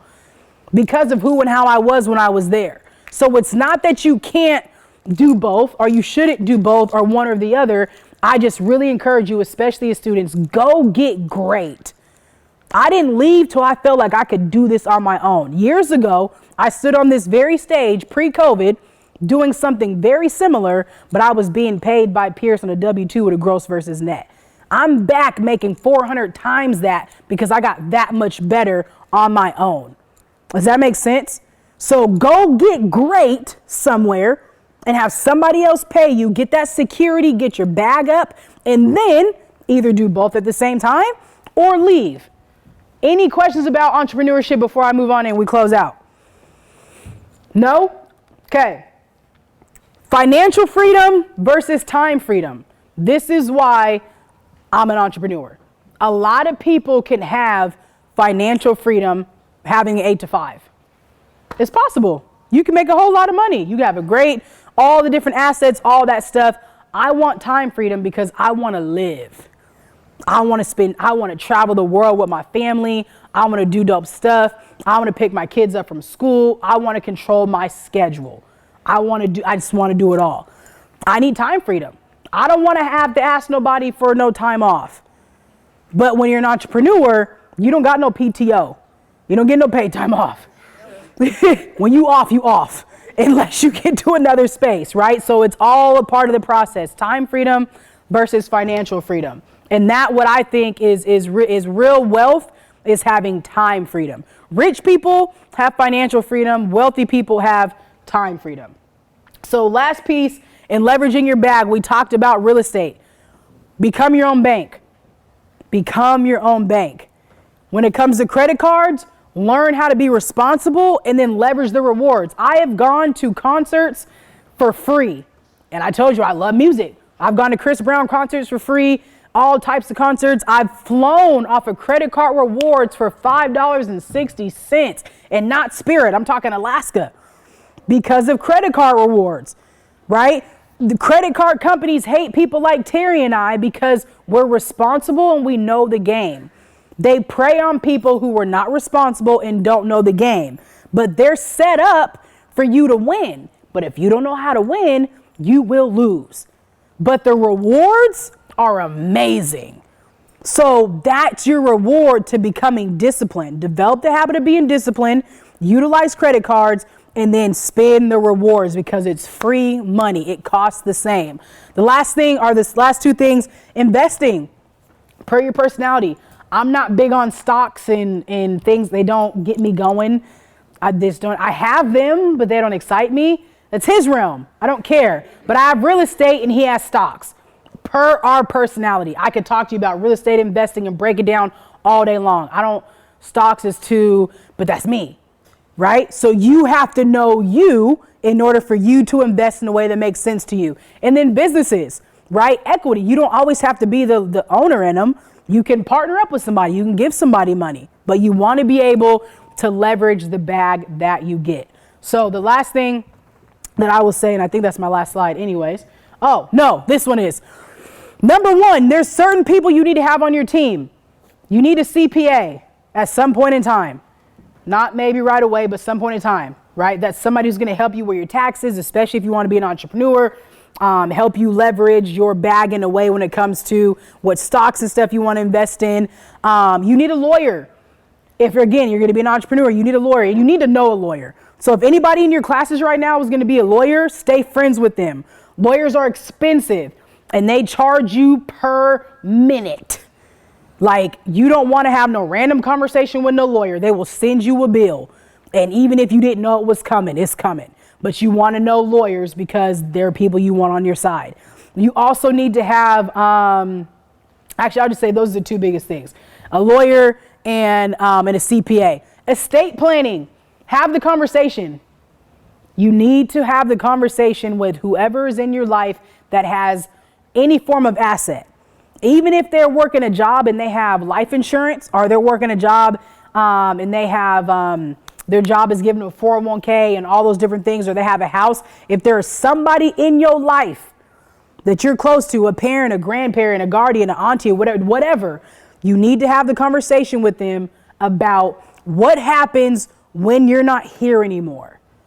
I've been through this multiple times, and there are few things I'm more passionate about than telling people to get your stuff in order. It is not fun to deal with stuff when people pass and they're like, well, it's just got to go to probate and we'll see what happens. Huh? Not fun. So have the conversation, get your estate in order, help other people get their estate in order. Develop the discipline, develop the habit of discipline. Like I said, you can turn up as much as you want. And when you know your discipline, it doesn't matter. And the last thing is relationships. Money doesn't matter if you don't have life to do people with. Money's irrelevant. If you're got all the money in the world and you're looking around and there ain't nobody around you to do life with, you don't have no friends, no family, no nothing like that, and just money it can make you happy, but happiness is fleeting, right? So that is my time. I truly appreciate you guys for being here, for sticking around. Like I said, I could sit and talk about this stuff all the time, but I hope that if something stuck, I hope that you know that you are the what? The bag. And what's inside your bag? Capital in your purpose. You were born with the purpose, on purpose to live out your purpose, and your purpose is connected to profit. Never forget it. Know that you are the bag. You are your greatest asset. And Trio, Terry, Jen, thank you so much for having me. And that is it. Thank you guys.